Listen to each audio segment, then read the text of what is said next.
Friends, Radhe Radhe सभी को। हमारे चैनल कान्हा जी की मस्ती में आपका स्वागत है। 22 जुलाई को सावन का पावन महीना शुरू होने जा रहा है, तो उस दिन सावन का सोमवार भी है और हम आपको सोमवार की व्रत कथा शुरू करेंगे। एक समय श्री विश्वनाथ महादेव जी माता पार्वती जी के सहित विचरते हुए मृत्युलोक में पधारे और भ्रमण करते करते विदर्भ देश में अमरावती नाम के अति रमणीक पुरी में पहुँचे। वह पुरी अमरापुरी के सदृश में सर्व प्रकार के सुखों से परिपूर्ण थी। उस पुरी के राजा ने एक अति सुंदर शिव जी के महाराज का मंदिर बनवाया।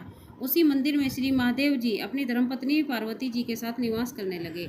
एक समय पार्वती जी अपने पति को प्रसन्नचित देखकर मन बहलाने की इच्छा से उनके चौसर खेलने का आग्रह किया।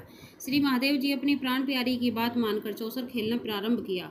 उसी समय उस मंदिर का पुजारी निर्मित मंदिर में आया और श्री पार्वती जी ने उस पुजारी ब्राह्मण से प्रसन्न किया कि इस चौसर की बाजी में किसकी जीत होगी। भाग्यवश ब्राह्मण बिना विचारे ही बोल उठा, श्री महादेव जी की जीत होगी।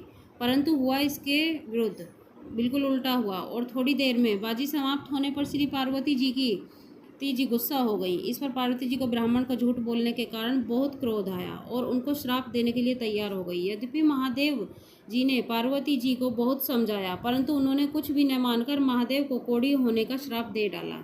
कुछ दिनों पश्चात पार्वती जी के श्रापवश ब्राह्मण कोढ़ी हो गया और अनेक प्रकार के कष्टों को भोगने लगा। जब इस प्रकार उसको कष्ट भोगते हुए बहुत दिन हो गए, तो एक दिन स्वर्ग की अप्सराएं श्री शिव जी की पूजा करने के लिए उस मंदिर में आई और पुजारी जी को इस शरीर में देखकर, कोढ़ से दुखी होकर देखकर दया भाव से पूछा। तो ब्राह्मण ने विनाश की यह शिव जी और पार्वती जी को चौसर खेलने तक पार्वती जी के श्राप देने की सब कथा उनको सुनाई। तब अप्सराएं यह कथा सुनकर कहने लगी, हे ब्राह्मण, अब तुमको अधिक दुख नहीं उठाना पड़ेगा। भगवान शंकर की कृपा से तुम्हारे सब दुख दूर हो जाएंगे। तुम सब व्रतों में उत्तम व्रत 16 सोमवार व्रत की विधि और अप्सराओं से पूछने लगे। अप्सराएं कहने लगी कि सोमवार को सुबह स्नान आदि से निवृत्त होकर अच्छे वस्त्र धारण करो, फिर आधा किलो खूब अच्छी तरह शुद्ध भुने हुए गेहूं का आटा लेकर इसका प्रसाद बनाएं और उसके 3 भाग कर लें। फिर चंदन और चावल, फूल, धूप, निवेद्य, पुंगीफल, बेलपत्र आदि द्वारा प्रदोष काल में भगवान शंकर का पूजन और भक्ति श्रद्धा से करनी चाहिए।